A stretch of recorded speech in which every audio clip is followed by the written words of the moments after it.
keluarga, saat ini kami bawa hidup kami untuk diisi oleh makanan rohani, yaitu kebenaran firman Tuhan. Kami berdoa, arahkan pikiran kami, arahkan hati kami, arahkan setiap perasaan kami hanya tertuju kepada firman-Mu yang akan Engkau sampaikan kepada kami. Dan kami rindu biarlah kebenaran firman Tuhan sungguh terpatri dalam batin kami dan pikiran kami, sehingga itu boleh menjadi kekuatan buat kami untuk menjalani setiap kejadian-kejadian hidup kami yang Engkau izinkan dalam setiap proses iman kami, sehingga dengan demikian kami tidak goyah, tapi kami terus berdiri teguh sebagai orang yang berpengharapan kepada Tuhan. Berkati hamba-Mu dan berkati kami semua. Terpuji Tuhan melalui kebenaran firman Tuhan yang akan disampaikan oleh-Mu sendiri. Dalam nama Tuhan Yesus kami berdoa. Amin. Selamat duduk kembali.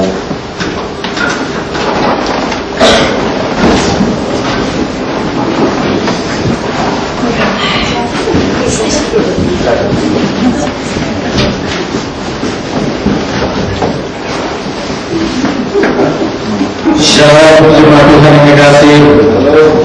Ada sukacita? Ada sukacita? Puji Tuhan. Mari kita baca bagian firman Tuhan hari ini dalam Lukas pasal yang ke-13 ayat 1 sampai dengan ayat yang ke-5. Lukas pasal yang ke-13 ayat 1 sampai dengan ayat yang ke-5.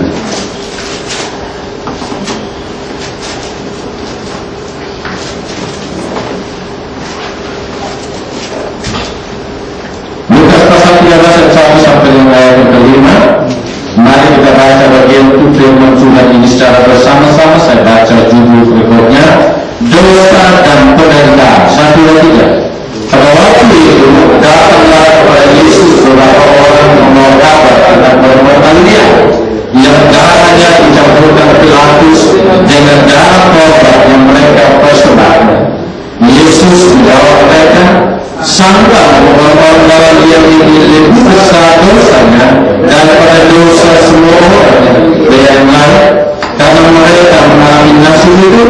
Tidak, kataku kepadamu, tetapi jika kamu tidak bertobat, kamu semua akan binasa atas cara demikian.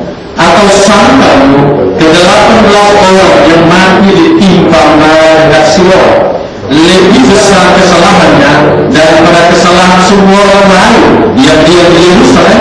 Tidak, kataku kepadamu, tetapi jika kamu tidak bertobat, kamu semua akan binasa atas cara demikian. Jemaat Tuhan yang dikasihi dalam Tuhan Yesus Kristus, hari ini kita akan merenungkan bagian firman Tuhan ini dengan tema makna dalam setiap kejadian yang terjadi. Nah, Tuhan memberikan potensi bagi kita sebagai manusia yang terus-menerus belajar dalam hidup ini. Dalam setiap kejadian yang terjadi dalam hidup kita, satu tuntutan yang ada adalah kita belajar dari setiap kejadian itu. Karena orang yang belajar dari setiap kejadian adalah orang yang akan maju di dalam hidupnya. Tapi orang yang tidak peka dan belajar dari setiap kejadian, orang itu tidak akan pernah maju di dalam hidupnya. Nah, mari kita kembali melihat bagian firman Tuhan ini. Ada orang yang datang kepada Tuhan Yesus dan menyampaikan tentang ada orang-orang Galilea yang darahnya dicampurkan Pilatus dengan korban persembahan yang sedang mereka lakukan. Tidak hanya itu, Tuhan Yesus juga menanyakan ada kasus di mana ada orang yang lewat daripada menara di dekat Siloam, dan ketika mereka lewat, menara itu runtuh dan akhirnya mati 18 orang pada saat itu. Dan Tuhan berkata kepada mereka, apakah orang mati, orang Galilea yang mati, yang darahnya dicampurkan Pilatus dengan korban yang mereka sedang mempersembahkan, dan 18 orang meninggal oleh karena runtuhnya menara di Siloam. Apakah dosa orang itu lebih besar daripada orang Galilea yang lain atau orang yang ada di sekitar Yerusalem? Tuhan katakan tidak. Saudaraku, kalau kita melihat dua kejadian ini, sebenarnya fenomena itu tidak beda dengan fenomena saat ini. Kalau saudara dan saya membaca berita 3 hari yang lalu atau 2 hari yang lalu, terjadi perlombaan pesawat Master P-15 di Nevada. Dalam perlombaan itu tiba-tiba ada satu pesawat yang jatuh mendukik dari langit dan akhirnya jatuh pas penonton yang sedang menonton itu. Dan dikatakan sekitar 12 orang meninggal dan sisanya 36 orang itu luka-luka parah. Kemudian kita juga baru melewati tanggal 11 September, di mana ada tanggal di mana suatu kejadian itu besar terjadi di Amerika, di mana menentukan kebanggaan Amerika oleh karena 2 menara kembar yang ada di Amerika di New York, yaitu WTC itu runtuh oleh karena pekerjaan teroris dan ribuan orang meninggal oleh karena kejadian itu. Tidak hanya cukup di situ, kita diingatkan kembali dari baru-baru kejadian di Jepang ini, di mana dari kejadian tsunami banyak orang yang meninggal, kejadian reaktor nuklir banyak orang yang meninggal, bahkan yang lebih parah kita tak ingat dengan bangsa kita. Satu peristiwa tsunami di mana Aceh, peristiwa itu membuat 20.000 orang meninggal tanpa tidak tahu bagaimana cara mereka dikuburkan. Bahkan ada yang dikuburkan dengan cara bulldozer mendongkrak mereka dan gali lubang besar dan masukkan semua ke dalamnya. Mungkin dia kembali kita melihat ada semua kejadian itu, baik di Amerika, baik di Jepang, baik di Indonesia, dan kejadian-kejadian yang terjadi di dalam negara-negara lain dan kematian yang bertubi-tubi. Mungkin ada benar kita berpikir begini, apakah orang-orang yang meninggal saat itu dosanya lebih besar daripada orang-orang yang tidak mengalami kematian? Atau mungkin kita katakan orang-orang yang ada di atas sana 20.000 orang yang meninggal oleh karena bencana tsunami, apakah dosa mereka lebih besar daripada orang-orang yang tidak meninggal di sekitar Aceh, Medan dan lain sebagainya? Saya percaya dalam semua peristiwa itu, kalau kita bawa kepada Tuhan dan kita tanyakan pada Tuhan, Tuhan katakan tidak. Tetapi Tuhan mau katakan kepada orang-orang yang membawa kabar itu dan juga murid-murid pada saat itu, bahwa dosa orang-orang yang mengalami darahnya dicampur oleh Pilatus dan juga 18 orang yang meninggal oleh karena runtuhnya menara di Siloam, mereka dosanya tidak lebih banyak daripada orang Galilea dan orang Yerusalem. Apa artinya? Dari bagian ini kita akan belajar 2 hal penting, hanya 2 hal penting. Yang pertama, apa makna daripada Tuhan katakan tidak, dosa mereka tidak lebih besar. Tetapi jika kamu tidak bertobat, kamu akan mengalami kebinasaan yang sama. Apa maksudnya? Poin yang pertama yang kita dapat pahami dari hal ini adalah Tuhan mau mengajarkan kepada orang-orang yang datang membawa kabar untuk belajar dari setiap kejadian ini, untuk tidak membanggakan diri bahwa mereka lebih rohani daripada orang Galilea, mereka lebih rohani daripada orang dalam nasional yang ditimpa oleh menara yang runtuh di sekitar Siloam. Tetapi mereka belajar dari peristiwa ini bahwa kalau kejadian itu terjadi pada orang lain dan belum terjadi pada mereka, maka itu adalah satu kesempatan di mana mereka harus melihat anugerah Tuhan dalam hidup mereka. Ini poin yang pertama.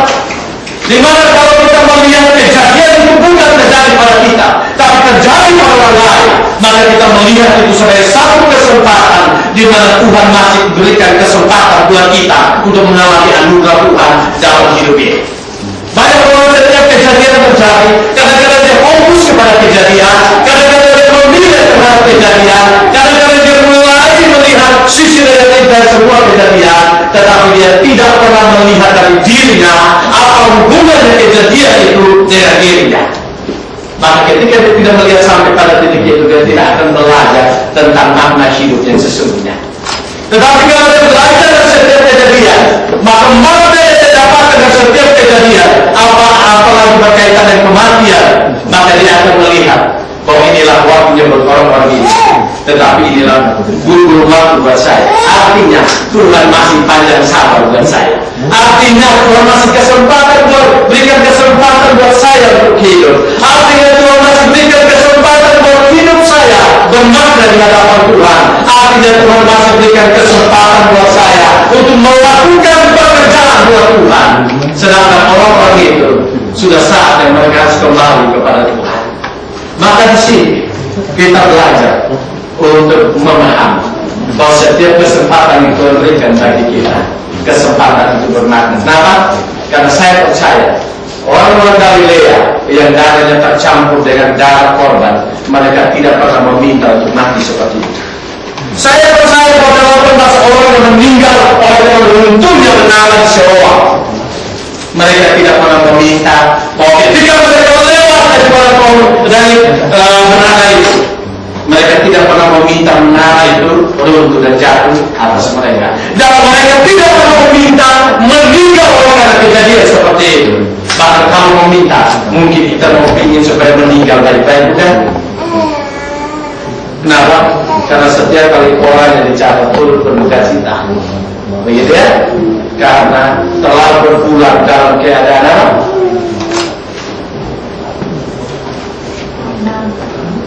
tenang. Tidak pernah dibilang dalam keadaan ditabrak, keadaan mengamuk, begitu. Tapi dalam keadaan tenang dia meninggal. Artinya apa? Mungkin waktu dia meninggal sakit parah dan dia histeris, habis itu langsung meninggal. Tapi mereka tetap tulis tenang, begitu ya. Mungkin dia meninggal karena gantung diri, karena dia tidak pernah dimakan datang hidup, tapi tetap ditulis dalam keadaan tenang. Artinya harapan kita ketika Tuhan ambil nafas kita dalam kondisi baik. Tapi saudaraku, siapa yang tahu tentang kondisi itu? Mungkin orang-orang yang ngomong apa kepada Tuhan Yesus, mereka juga adalah saksi mata dari kejadian di Galilea. Mereka mungkin juga melewati daripada menara itu, tetapi mereka tidak mendapatkan kecelakaan, kematian oleh karena belum sudah menara itu. Sedangkan orang lain, ketika mungkin mereka lewat 5 menit, ada orang lain yang lewat pada saat itu, momen itu akhirnya runtuhlah menara itu. Artinya apa? Hidup ini kita tidak tahu. Kita tidak pernah punya andil untuk hidup ini.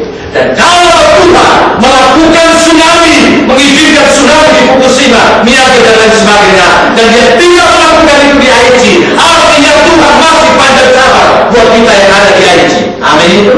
Supaya kita bisa mempergunakan hidup ini lebih lagi untuk Tuhan. Kalau Tuhan melakukan kejadian, mengizinkan kejadian di Jepara, dan ada 12 orang meninggal, berarti Tuhan masih kasih kesempatan buat kita yang ada di sini. Kalau Tuhan bikin kejadian besar, di mana seorang yang melakukan penembakan di Oslo dan di dalam berapa banyak orang meninggal di sana, dan kejadian itu tidak terjadi di sini. Jangan kita pernah langsung mengutuk orang-orang di sana, tetapi mari kita belajar bahwa Tuhan masih kasih kesempatan buat kita. Kita tidak tahu. Bisa saja selesai kebaktian ini, selesai dari hidup ini, bukan? Pertanyaannya, siapkah kita ketika Tuhan bilang selesai ini, kita meninggal? Karena kita tidak punya andil untuk itu. Maka Tuhan mengatakan kepada mereka, tidak, dosa mereka tidak lebih besar daripada orang-orang yang lain. Tapi kalau mereka tidak bertobat, kalian tidak bertobat, maka kalian mengalami kebinasaan yang sama. Artinya, setiap anugerah yang Tuhan tempatkan dalam hidup ini, setiap kesempatan yang Tuhan berikan bagi kita adalah kesempatan yang bermakna, kesempatan yang punya nilai, kesempatan yang beranugerah buat hidup ini. Maka dengan demikian, kita tidak boleh main-main atas setiap hidup ini. Bangun pagi kita tarik nafas, itu anugerah Tuhan. Bangun pagi kita masih bisa boleh menyebut Tuhan dengan nafas kita. Karena ketika kita tarik di atas, sebenarnya kita sedang menyebut nama Tuhan. Tuhan. Tuhan. Artinya kesempatan Tuhan berikan buat kita. Sehingga setiap kejadian yang terjadi seharusnya membuat kita mengevaluasi bahwa Tuhan masih kasih kesempatan kepada kita. Mari kita belajar dalam bagian yang lain dikatakan begini, kesabaran Tuhan adalah sebuah kesempatan buat kita untuk kembali kepadanya. Dan kita boleh melihat bahwa kesabaran Tuhan memberikan pengharapan buat kita untuk membuat hidup ini bernilai di hadapan Tuhan. Dari setiap detik dalam hidup ini Tuhan dan kita tidak boleh menyia-nyiakan hidup ini. Pertanyaannya, ketika Tuhan memanggil kita kembali, apa jawaban kita kepada Tuhan? Sudah siapkah kita menghadap Tuhan? Sudah siapkah kita membuktikan makna hidup kepada Tuhan? Sudah siapkah kita sungguh membawa kepada Tuhan bahwa anugerah yang diberikan bagi saya tidak akan sia-sia? Dan ini buktinya. Sebagaimana orang yang diberikan 5 talenta, 2 talenta, dan 1 talenta. Ketika dia datang kepada Tuhan, Tuhannya dia bilang, kau kasih saya 5 dan saya sudah lepaskan jadi 10. Terima ini. Yang 2 yang mulai dipakaikan dari 2 jadi 4. Ketika Tuhan datang dia bilang sudah jadi 4. Terima ini. Artinya setiap anugerah yang diberikan kepada orang-orang ini, mereka tidak pernah sia-siakan anugerah itu. Nah, ketika orang-orang kita sudah tidak siap daripada tangan Tuhan, kau kasih talenta buat saya menyanyi. Ini talenta yang kau berikan buat saya. Saya sudah persembahkan ini buat Tuhan melalui dia haji. Sudah kasih ke kita. Tuhan kasih waktu buat kita. Kalau dia siapkan kita, kita datang kepada Tuhan dan kita katakan, Tuhan waktu hidup kau berikan buat saya, dan waktu hidup ini saya sudah persembahkan buat Tuhan lewat pelayanan saya, baik di gereja IC maupun di pekerjaan dan di rumah saya. Kau sudah kasih kekayaan buat saya, dan saya sudah pakai kekayaan itu untuk pekerjaanmu. Dan ini buktinya dari hasil pekerjaan yang kau berkati dan kau kerjakan buat saya. Ini sungguh saya pakai untuk kemuliaan nama Tuhan, dan itu bisa dibuktikan dan lain sebagainya. Kau berikan aku keluarga, dan keluarga ini saya sudah persembahkan kepada kau untuk mempermuliakan kau. Sudah siapkah kita bersaksi seperti itu di hadapan Tuhan?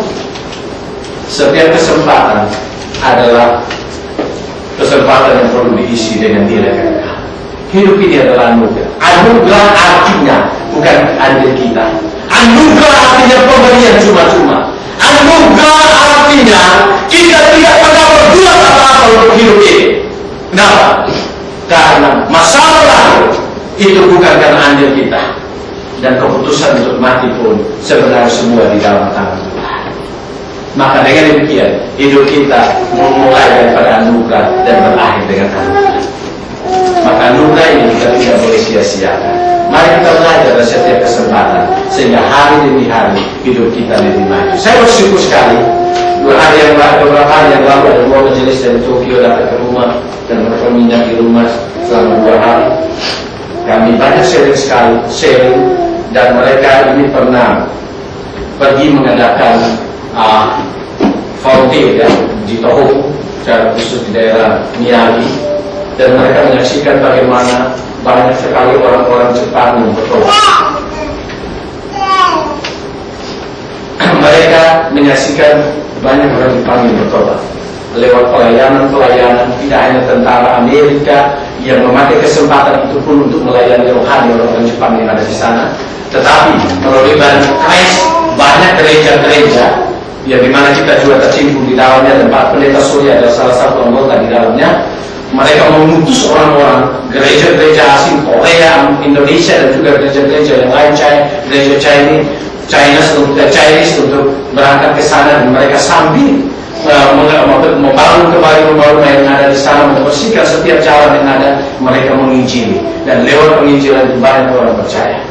Dan kita melihat lewat kejadian Fukushima ini bukan hanya daerah-daerah itu yang terbuka dengan penginjilan, tetapi orang-orang Jepang yang lain pun mereka terbuka dengan penginjilan. Artinya apa? Setiap kejadian pasti ada maknanya. Setiap kejadian pasti orang mengerti anugerah Tuhan. Setiap kejadian orang boleh tahu arti hidup. Setiap kejadian orang boleh tahu makna hidup. Setiap kejadian akan membawa orang melihat nilai kekekalan dan hidup kekekalan. Maka dengan demikian, jangan pernah kita sia-siakan setiap kejadian. Karena setiap kejadian pasti dalam kontrol Tuhan. Setiap kejadian pasti dalam izin Tuhan. Setiap kejadian kalau dalam kontrol Tuhan dan izin Tuhan, pasti ada makna kekekalan yang kita bisa terima di dalam hidup kita. Tetapi masalahnya adalah kita mau belajar nggak daripada setiap kejadian yang ada. Dalam prinsip hidup saya seringkali saya katakan ini, tidak ada satu kejadian pun yang kalau Tuhan katakan pada saya, itu bukan berarti di luar kehendak Tuhan. Itu pasti dalam kehendak Tuhan. Kalau Tuhan mengizinkan sebuah kejadian di depan saya dan saya tahu, maka itu di dalam izin Tuhan. Dengan tujuan supaya saya belajar dari masalah ini, saya belajar dari setiap kejadian ini, dan di dalamnya saya boleh mengerti makna dan nilai hidup di dalamnya, sehingga saya tidak mengira-ngirakan setiap hidup yang Tuhan sudah berikan buat saya. Kita tidak hanya belajar dari hal yang baik, tapi kita juga bisa belajar daripada kejadian yang mungkin bagi kita sulit untuk kita terima. Dan saya percaya orang lebih mudah belajar daripada setiap kejadian-kejadian yang seakan-akan dia tidak bisa terima. Kenapa? Karena dari situlah dia mengerti. Ketika dia berada dalam kejadian-kejadian dia tidak bisa terima, di situlah dia belajar apa artinya dia sebagai manusia yang terbatas. Dia mengerti apa artinya dia tidak bisa memberikan makna hidup, karena lewat kejadian dia tidak terima. Itu kejadian itu bisa membawa dia pada titik nol, dan pada akhirnya jika misalnya dia tidak bisa bangkit dari hidup ini, maka dia membutuhkan kuasa Tuhan yang besar untuk bisa membawa dia untuk lepas daripada setiap kejadian yang mungkin dia tidak bisa terima di dalam hidupnya. Bagian pertama ini membawa kita untuk melihat setiap menit dalam hidup kita itu berharga. Karena belum tentu menit yang ada di depan Tuhan masih kasih kesempatan buat kita.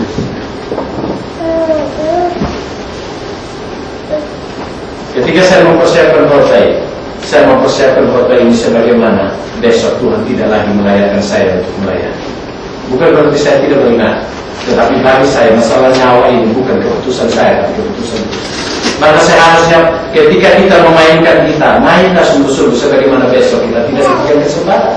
Ketika kita dikasih tanggung jawab singas, mari kita singas sungguh-sungguh sebagaimana besok Tuhan tidak lagi memberikan kesempatan buat kita. Ketika kita main drum sungguh-sungguh, saya bicara memang tadi kelihatan sudah sungguh-sungguh, begitu ya, main drum sungguh-sungguh. Nah, karena sebagaimana besok Tuhan tidak lagi memberikan kesempatan buat kita untuk main. Ketika kita untuk gol sungguh-sungguh, membawa jemaat terus bertumbuh dalam Tuhan. Sebagaimana besok Tuhan tidak lagi memberikan kesempatan buat kita. Maka dengan demikian kita sungguh-sungguh memberikan yang terbaik. Saya secara manusia merasa kehilangan dari seorang partner saya yang namanya pendeta Kohab Sihota. Dia seorang pengkhotbah yang luar biasa. Dia seorang pelayan yang luar biasa. Tetapi apa yang terjadi ketika dia selesai pimpin kebangkitan rohani di Sinaia, selesai khotbah, jatuh di meninggal dan dibawa ke rumah sakit, ternyata sudah tidak ada nyawa. Padahal undangan buku khotbah itu masih berderetan di dalam kalender buku khotbahnya. Jadwalnya sangat padat. Dan Jakarta, Surabaya, Balikpapan, Kalimantan Barat, Kalimantan Barat, Timur, Ilya dan lain sebagainya. Sebenarnya punya banyak jalan, tapi saya bersyukur dia melayani sungguh-sungguh. Karena dia tahu apa itu anugerah. Dengan kesungguhan dia melayani, Tuhan bimbing dia dalam hidupnya, dan dia tidak pernah mengalami kekurangan dalam hidupnya. Dia bersaksi, dia seorang yang miskin. Jangankan naik pesawat, mimpi naik pesawat pun dia merasa dosa. Kenapa? Saking karena miskinnya. Tetapi dia melihat ketika hidupnya dia berpaling pada Tuhan dan memilih hidup sungguh-sungguh, Tuhan tidak pernah meninggalkan dia. Dan disitulah dia mulai menggonjol hidupnya untuk bermakna bagi Tuhan. Dia dulunya seorang pemakai narkoba, dia dulunya hidupnya berandalan, dia hidupnya tak karuan. Tetapi ketika dia menyerahkan hidupnya kepada Tuhan, dia mengerti makna hidupnya sesungguhnya. Dia meninggalkan semuanya dan dia mulai menyerahkan totalitas hidupnya pada Tuhan.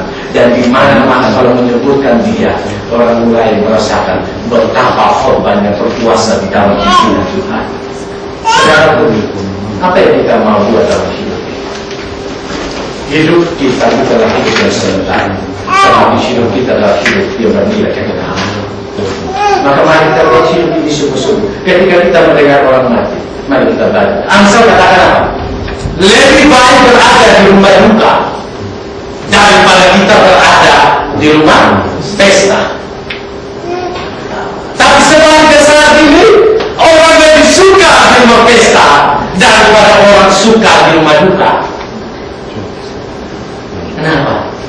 Karena di rumah pesta kita bisa pakai baju baru, kita pakai stocking baru, kita pakai handphone baru, dan kita bisa pakai dansa-dansa atau apalagi pesta nikah kan?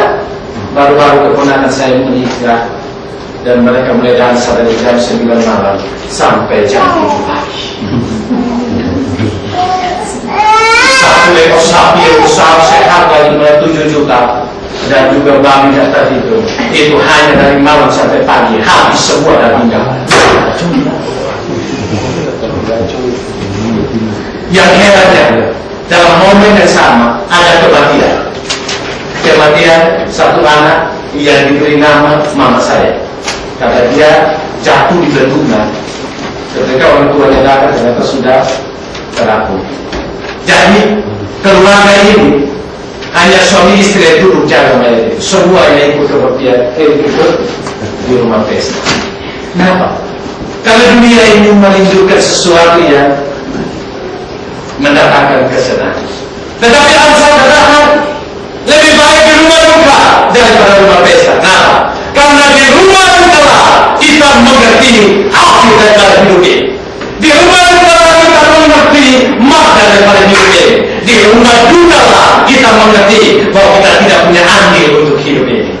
Maka mari kita belajar. Selagi Tuhan masih berikan kesempatan buat kita bernafas, selagi Tuhan memberikan kesempatan buat kita untuk memiliki kekuatan untuk bekerja, memiliki kekuatan untuk hidup dalam rumah tangga, memiliki kekuatan untuk melayani, melayanilah sungguh-sungguh, hiduplah dalam keluarga sungguh-sungguh, hiduplah berjalan di sungguh-sungguh, dan berikan makna kekekalan dalam setiap kesempatan yang Tuhan berikan buat hidup ini. Itu yang Tuhan mau bilang buat orang-orang yang bawa kabar tentang orang-orang Galatia yang meninggal, dan juga yang Tuhan mau maksudkan dengan 18 orang yang meninggal oleh karena mengarah Siloam. Maka poin yang pertama, setiap kematian mengajak kita untuk mengerti nilai hidup dan mengerti hidup ini anugerah selamanya. Maka poin yang pertama ini, ketika kita pulang, katakan kepada istri kita, aku mau hidup sungguh-sungguh dalam keluarga kita, sebagaimana besok Tuhan tidak lagi memberikan kesempatan bagi kita. Amin. Saya sungguh-sungguh pasangan kita. Dan Alkitab bilang begini, hai istri, nanti saya akan khotbah itu dalam bulan-bulan Oktober atau November. Tuhan bilang apa?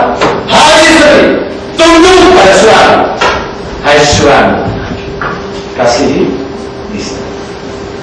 Kalau Alkitab bilang begini, hai istri, tunduk sama suami, dan stop di situ. Kasihan istri jadi bunga. Betul? Tetapi kita lanjut. Hai suami, kasih istri. Saya percaya kalau suami saya sungguh-sungguh istri, pasti istri sungguh-sungguh tunduk sama suami. Jadi yang belum saya pegang ini sungguh-sungguh. Jangan sampai suami sayang sungguh-sungguh, minta apa saja dibeli, langsung bikin suami dia jadi DKI. Kalau DKI itu dibawa mentek istri. Akhirnya apa? Otak suamimu nggak jadi. Yang seharusnya otak suami ini kreatif banget dia. Dia bisa terbang tinggi, bisa bikin apa saja. Dan di depan orang dia punya power untuk memimpin. Tapi karena kita sebagai istri terlalu banyak ketek dia, akhirnya otaknya mubek, kemudian dia tidak lagi banyak kreatif. Akhirnya apa? Dia jadi minder. Tapi juga kalau suami kasih sungguh-sungguh istri dan istri kasih sungguh-sungguh sama suami, saya percaya rumah tangga ini ada suasana saudara di sana. Jangan lupa, keluarga kita adalah miniatur saudara. Saya ulangi lagi, keluarga kita adalah miniatur saudara. Maka dengan demikian, hiduplah dalam keluarga kita sungguh-sungguh, sebagaimana besok Tuhan tidak lagi mempercayakan kita. Maka malam-malam peluk istri, peluk sungguh-sungguh, tapi jangan cekek dia. Peluk sungguh-sungguh, saya sungguh-sungguh, peluk itu dengan kasih sayang, sungguh-sungguh. sebagaimana besok tidak lagi. Nah, kata saya nomor 2 yang tinggal tiba-tiba, istri sangat menyesal sekali. Malamnya dia perut sungguh-sungguh isi suaminya, bukan karena sekali, dia sayang sungguh-sungguh. Ternyata besok pagi suaminya sudah tidak ada lagi nafas. Kita tidak tahu. Maka saya sungguh-sungguh suami, saya sungguh-sungguh istri, sebagaimana besok kita tidak lagi sama-sama. Apalagi yang jauh-jauh, seharusnya tambah saya. Nah, belum tentu besok bisa ketemu. Amin ya? Ini bukan nubuat, ini juga bukan nubuat, tetapi ini satu motivasi membuat kita sayang sungguh-sungguh, betul? Amin itu. Iya, maka pacaran sungguh-sungguh, pacaran baik-baik dan sungguh-sungguh. Jangan pacaran hanya untuk melepaskan waktu apa? Lowong. Tapi pacaran sungguh-sungguh. Apa itu pacaran? Pacaran definisinya adalah, saya pikir yang tidak mengikuti konsen pernikah dengar ini baik-baik. Pacaran adalah mempersiapkan diri untuk masuk di dalam rumah tangga Kristen. Itu. Jadi ketika kita pacaran, bukan hanya sebatas mencoba dan selesai. Kalau kita pacaran hanya mencoba dan selesai, itu kita mempermainkan orang lain. Kita mempermainkan ciptaan Tuhan. Dan kita bukan bertanggung jawab kepada manusia. Bukan berpribadi yang kita sakiti, tapi kita bertanggung jawab kepada Tuhan yang menciptakan dia. Amin ya? Maka kalau saya pilih cinta, pacaran, dan seks dalam seminar kaum muda, saya kadang-kadang mau tuding alih-alih. Kenapa? Lebih baik saya tuding alih-alih sebelum mereka masuk dalam pernikahan, daripada masuk dalam pernikahan saya pusing untuk mengkonseling. Begitu loh? Begitu. Maka ini penting sekali. Ayat ini membawa kita untuk mempergunakan hidup ini sungguh-sungguh. Kerja sungguh-sungguh, hidup rumah tangga sungguh-sungguh, dan di dalam pergaulan sungguh-sungguh. Pakai semua detik adalah kesempatan untuk mengisi anugerah itu sendiri. Hal yang kedua, Bapak cepat pindah ke bagian yang lain, terlalu sakit itu bagian itu. Bagian yang kedua, sebelum saya masuk ke bagian yang kedua, dapatkah kita berkomitmen hari ini bahwa saya mau hidup sungguh-sungguh? Saya mau pakai waktu sungguh-sungguh, saya mau sungguh-sungguh dengan keluarga. Amin. Sungguh-sungguh dalam pekerjaan. Amin. Pakai sungguh-sungguh. Dan jangan jauh setiap hari telepon terus. Cinta mahal di Allah setiap hari. Karena cinta itu tidak pernah bisa dibeli dengan uang. Amin. Tidak, daripada ujung-ujungnya masalah keluar uang aja. Lebih baik sebelum masalah keluar uang dong. Hal yang kedua, dan ini yang terakhir. Biasanya tidak, tapi hari ini dua. Yang kedua, Tuhan katakan begini. Ayat 2, Yesus menjawab mereka, sangka orang-orang Galilea ini lebih besar dosanya daripada dosa semua orang Galilea yang lain, karena mereka mengalami nasib itu. Tidak, kataku kepadamu, tetapi jika kamu tidak bertobat, kamu semua akan binasa atas cara demikian. Nah, mungkin kita mulai berpikir begini, kalau orang-orang Galilea dan orang-orang Yerusalem ini tidak bertobat, apakah mereka juga mati dengan darahnya dicampur oleh Pilatus dengan korban ini? Dan juga apakah semua mati karena runtuh tembok apa itu namanya Siloam, kemudian mereka mati karena kalimat ini mereka mati dengan cara demikian? Tidak. Istilah binasa, mereka binasa di sini dalam pengertian orang-orang itu yang dalam campurkan ke dalam korban oleh Pilatus, dan juga 18 orang yang meninggal itu mereka meninggal dalam dosa mereka. Artinya ketika mereka meninggal dalam dosa mereka, maka mereka pasti menerima kebinasaan di surga, di neraka. Artinya kekekalan surgawi bukan lagi menjadi bagian dalam hidup mereka. Maka Tuhan bilang, kalau kamu tidak belajar dari kejadian itu dan engkau tidak bertobat, maka engkau juga binasa seperti mereka. Artinya setiap kejadian seharusnya membuat kita bertobat. Setiap hal yang kita bisa belajar dari dalam membuat hidup kita bertobat. Bertobat artinya dalam bahasa Latin mikir Dalam bahasa Latin pertobatan itu artinya mulai berpikir kembali dari setiap kejadian dan merubah hidup dan karena menerima makna dari setiap kejadian itu. Kemudian kalau kita melihat di dalam bahasa Yunani itu lebih berkaitan dengan perubahan pola pikir kita yang membawa hidup kita berubah. Maka di sini poin yang kedua, makna daripada setiap kejadian yang berkaitan dengan kematian dan lain sebagainya itu mengajak kita untuk terus-menerus bertobat. Saya katakan lahir baru hanya satu kali, tetapi pertobatan terus-menerus. Kita tidak mungkin semua sempurna ketika kita percaya sama Tuhan. Tapi ketika kita percaya sama Tuhan, Tuhan menuntut kita untuk terus-menerus bertobat dalam hidup ini.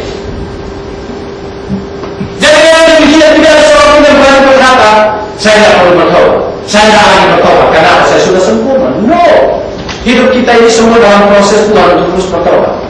Di mana mungkin? Ketika kita bertobat, Tuhan sudah. Ketika kita lahir baru, Tuhan sudah mulai memproses namanya dosa amarah. Tapi mungkin selesai Tuhan memproses dosa amarah, jangan lupa ada dosa yang lain yang perlu diproses lagi oleh Tuhan melalui setiap kejadian yang Tuhan bisa ajarkan buat kita. Contohnya lampu merah. Ketika kita giring-giring waktu, bisa saja lampu merah memberikan pelajaran buat kita. Di mana? Mungkin selama ini kita tidak sabar, tapi lewat lampu merah kita belajar untuk sabar. Ya, saya juga punya banyak kendala dalam hal itu. Kalau sudah giring-giring waktu, rasanya bagaimana ya? Kalau sudah giring-giring waktu, rasanya setia dalam pasti lampu merah. Begitu ya? Tetapi kalau kita waktunya lowong gitu ya, saya ingin lampu merah supaya saya bisa baca email yang dikirim gitu ya. Tapi sebenarnya lampu kuning melulu gitu, hijau melulu gitu ya. Rasanya nggak ada kesempatan untuk baca. Padahal email penting. Tetapi kalau sudah giring-giring lampu merah terus, tapi disitulah saya belajar. Walaupun kadang kebablasan, di mana saya harus belajar untuk sabar. Setiap kejadian mengajar kita berubah. Setiap kejadian membuat kita bertobat. Maka Tuhan bilang begini sama mereka, jangan hanya kau lihat dosa orang itu dan mereka mati. Jangan kau lihat hanya kematian orang itu. Jangan kau melihat bahwa kamu tidak mati dan mereka yang mati. Tetapi yang kamu lakukan adalah evaluasi hidupmu sehingga kamu tidak mati dengan cara demikian. Artinya perbarui hidupmu. Kalau hidup mereka mati oleh karena murka Allah, mereka mati oleh karena kesalahan mereka, janganlah kau mengikuti pola hidup mereka. Berubah dalam hidup ini sehingga dengan demikian hidup kita boleh sungguh menjadi hidup yang bermakna di hadapan Tuhan. Maka hari demi hari, kalau kita mengerti konsep ini, hari demi hari hidup kita terus menerus akan berubah. Ketika orang melihat kita, mereka akan berkata begini. Coba kau lihat ini. Coba kalau perhatikan dia. Pada awal dia datang ke GBIG, dengan saat ini dia sudah melayani sekian tahun di GBIG. Perubahannya begitu luar biasa. Kalau orang bilang begitu, berarti itu tanda ada kemajuan dalam hidup kita. Orang bilang begitu berarti sudah terjadi pertobatan demi pertobatan dalam diri kita. Tapi sayangnya kalau orang bilang begini, coba lihat dia. Apalagi cara ngomongnya sini begini. Coba lihat dia. Dari awal masuk ke sampai sekarang, kalau lihat ada perubahan, ada dalam hidup. Tidak ada di sini, tapi di tempat lain itu ada. Kalau orang bilang begitu, artinya kita tidak pernah belajar untuk berubah dari setiap kejadian yang terjadi dalam hidup ini. Tapi saya bersyukur, bukan karena kebanggaan, tapi saya melihat banyak jemaat Tuhan yang ada di tempat ini mengalami sebuah perubahan yang sangat dahsyat dalam hidup mereka.